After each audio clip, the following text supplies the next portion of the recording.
Le temps des fêtes, c'est rendu comme un moment de l'année pour dépenser. Mais en même temps, je comprends pourquoi ça serait difficile d'aller contre cette idée. Ce que je trouve drôle là-dedans, c'est que je pense que Noël a été créé pour dépenser. Tu sais, par les commerciaux, il y a un esprit religieux en arrière. C'est la naissance de Jésus, techniquement. Il serait né le 25 décembre, donc c'est pour ça qu'on fête. Au début, ça part de quelque chose de religieux. Les gens se rassemblaient, mais c'est sûr qu'après ça, les équipes marketing... Il y a le Black Friday juste avant Noël. Donc ça, le monde, ils font des grosses réductions, fait qu'un paquet de monde dépense. C'est une des plus grosses journées qui va se dépenser dans l'année. Puis après ça, il y a tous les gens qui vont acheter des cadeaux, des ci, des ça. Il y a une ambiance qui est alentour. Oui, il y a beaucoup de gens qui dépensent trop à Noël. Souvent, tu veux faire plaisir à tes proches, c'est pas grave. On met ça sur la carte de crédit, c'est pas grave.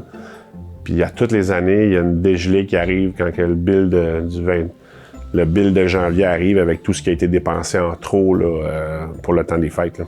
Faut vraiment faire attention à ce bout-là. Là. Dépensons ce qu'on est capable. C'est pas grave, vous n'êtes pas capable d'acheter une PS5 à votre enfant, puis c'est son rêve d'avoir ça. Là. Quand on était petit, mes amis avaient des Nintendo, moi j'avais le Sega. Là.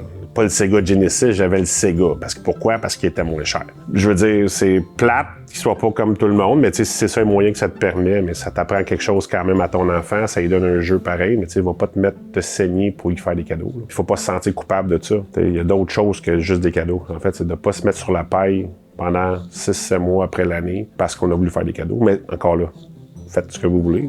Mettons que tu as des enfants, là. Oui. C'est un peu difficile, ton enfant va à l'école.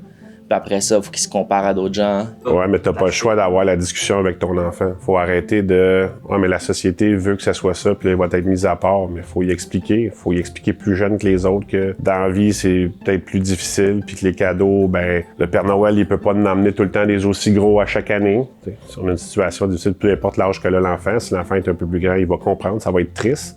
Ça va être dur réalité, mais généralement, ça fait des wake-up calls aussi, là, que le travail est important. Ça amène un paquet d'autres choses, puis ça amène une valeur de l'argent un peu plus aussi à la famille. Ouais, c'est sûr que c'est triste, là, quand il n'y a pas de cadeau en dessous du sapin de Noël. Là. Mais ça reste que si ça t'empêche de manger après ça au mois de janvier, février, ou tu perds ton loyer, ou X, Y, Z, parce que tu as fait des cadeaux que tu n'avais pas les moyens de payer, dépense-la pas.